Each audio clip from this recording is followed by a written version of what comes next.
Welcome to banddirector.com. My name is Doug Bianchi, Director of Bands at Wayne State University. We're going to discuss today developing our left hand. The left hand technique is very mysterious in many ways because in our textbooks there's lots of those ones that show us patterns with the right hand, but not a lot that tell us exactly what to do with the left hand, except that maybe we shouldn't be mirroring. Mirroring is very inefficient because you're doing the same pattern with both hands. Why do you need to do that? The left hand should give us the nuance, the right hand should tell us where the count is.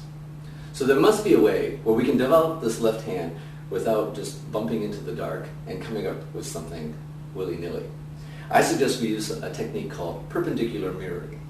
Now, let's look at what a right-hander would look like if they were conducting a 4 pattern. Notice where the 2 and 3 go. If I'm a left-handed conductor, and you may have come across one in your lifetime, or you may actually be one, your 2 and 3 goes in the opposite direction. Now, if I take this pattern in my left hand, and rather than going parallel to the body, bring it perpendicular, it would look like this. Now, what I'm suggesting you do to acquire an elegant left-hand technique is to actually mirror. However, rather than having your right and your left hand mirror parallel to each other, you just simply take your left hand and mirror it perpendicular to the body. It would look like this. 1, 2 comes in, 3 goes out, 4 comes up. 1, 2, 3, 4. If you were to look to the side of me right now, you would see what looked like a 4 pattern, but it wouldn't look this way to the audience. I'm sorry, the ensemble, because it's perpendicular to my body. So here's what it would look like. 1, 2, 3, 4.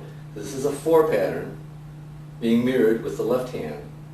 Rather than parallel to the body, it is perpendicular to the body. So the ensemble would see this. If you put them together, again, this is what it would look like. Now, what does this do for us? Well, it at least allows us to take maybe a bad habit and put it to some good use by allowing us to do something with the left hand that is actually perceived as something different to the musicians under our direction. So, we can actually be practicing a left-hand technique without a baton, all right, in such a way that we now have the ability to probably say something musically with our pattern. For example, if we want to elegantly bring in the clarinets on count 3, 1, 3, 4, in they come. If you want to have something happen on 4 or an entrance on 1, you simply need to go 4, 1. It will look decidedly different than this, and you get your left hand into the mix. Musicians will begin to pay attention to that left hand, and eventually you can free yourself from just consistent mirroring to using it only when you need. For example, bring it in. Doesn't look like I'm mirroring, but actually that's all that's happening. And I think this is a good way to start to develop a left hand technique. For example, I may be going along and I wish to stop the right hand, I can continue with the left hand. But it would look awkward if I all of a sudden just conducted as a left-hander would. But if I bring it perpendicular to the body, I might be able to get a different nuance, especially in slower passages. And then when I want to, bring in the right hand and change gears. Now I've taken my baton and set it down to demonstrate a couple of things that you might want to do. For example, in slow passages, this left hand does not need to necessarily follow the same rules that you would for your right hand technique. If we mentioned earlier that the right hand should keep the tempo and you should have that line that goes right through here, it's not necessary for this hand to do that. For example, I could have a 4 pattern. Say we were doing something like Salvation is Created. I could just bring my left hand out slowly, as if I was making a long 3, and come back down. Another thing you might want to do is just observe people that talk with their hands a lot. This hand would stay contained. This hand might be able to do little motions like this for a staccato. Maybe a sweeping gesture like this. Again, if you keep the left hand perpendicular to the body, you can make these gestures within this orb or this box in front of you and create many nuances.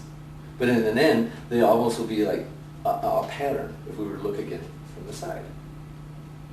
What you're trying to do is liberate yourself from patterns to create musical sound.